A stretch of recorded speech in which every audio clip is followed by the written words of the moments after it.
What I noticed first were her eyes. It wasn't romantic. It wasn't poetry. It was discomfort, the kind that crawls down your spine.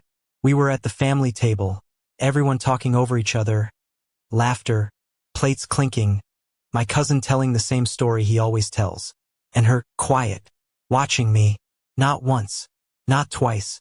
Every time I looked up, there she was. And it wasn't an innocent look. It was the kind that makes you feel seen, exposed, like someone opened a door that was supposed to stay closed.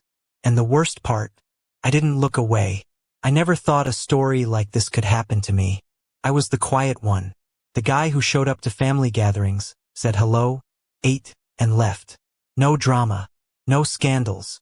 I used to laugh at other people's gossip. I'd say, that only happens to people looking for trouble. Until one day trouble looked me in the eyes and smiled. She was my cousin's wife. They'd been married for years. Not perfect, but not broken either. Happy photos online. Trips. Celebrations. Everything that looks stable from the outside. But looks don't lie. That night, when I got up to grab another drink, I felt someone step behind me. I smelled her perfume before I heard her voice. "Are you always this quiet?" she asked. It wasn't a casual question. It was an invitation. I felt a punch in my chest. Literally. Like my body understood something dangerous had just started. "Always," I said, trying to sound normal. She smiled. Not a big smile. A small one. Private. Just for me. And in that moment I understood there was a line. And we had both seen it. Nothing happened that night. But everything changed. The messages started. Harmless at first. Memes. Comments about the gathering. Then, long conversations. Late at night. The kind where people say things they'd never say in daylight. She talked about her marriage. She didn't insult him. She didn't scream hate. That would have been easier. She described it, empty. "He doesn't look at me," she wrote once. "He doesn't listen. I feel like I disappeared." And I answered her. That was my mistake. It wasn't kissing her. It wasn't touching her. It was listening. Because when someone feels seen after years of invisibility, they cling. And I saw her. Every message made me feel special. Chosen. Like I was the only one who understood her world. And that's a drug. I won't romanticize it. It's addictive. Convinces you you're not doing anything wrong. You're just talking. Just talking. Until it's not just that. I remember the first time we were alone. I think about it and my stomach still twists. She said she needed air. That she was going for a walk. She asked if I wanted to come. Could have said no. I didn't. We walked in silence at first. Cold air, streetlights, distant traffic. It looked peaceful, normal. But inside me there was a war. Every step was a betrayal. Of my cousin. Of myself. Of the version of me I thought I was. We sat on a bench. She talked. I listened. She told me intimate things. Loneliness. Frustration. Buried desires. And suddenly, she cried. It wasn't pretty crying. It was raw. Embarrassed. Angry. I hugged her without thinking. That's when everything broke. Because the hug lasted too long. And when she pulled back, she didn't step away. She stayed close. I felt her breath. Her hand still on my chest. There was a second long, where we both knew what was about to happen. And we let it happen. I kissed her. Where she kissed me. To this day I don't know who crossed first.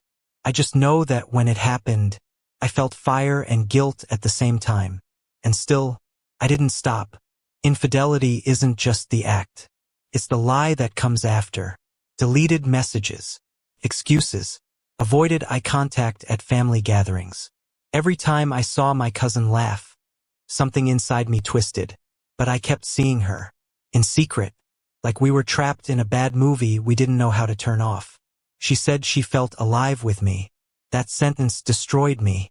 Because nobody wants to be responsible for the happiness of someone who belongs to another life. It's an impossible weight. And still, it fed my ego. I was the escape, the secret, the mistake that felt necessary. Until it didn't. One night she called me shaking. I think he suspects, she said. I felt the world collapse. Not because I was afraid of getting hit. Not because of the scandal. But because for the first time I imagined the real pain. Not abstract. Not soap opera drama. I imagined my cousin reading messages, seeing photos, feeling his life split in two. And I understood I wasn't the romantic lead in anything. I was the villain in someone else's story. That night I didn't sleep. I looked in the mirror and didn't recognize myself. I had crossed a line I swore I hated. I became the kind of person I judged. And the worst part, I still wanted to see her. That's what nobody tells you about infidelity. It's not an exciting adventure. It's a dirty addiction. You know it's wrong. You know it will destroy something. But you keep going. Because it makes you feel desired. And desire can be stronger than morals when you're empty. I decided to end it. Took too long.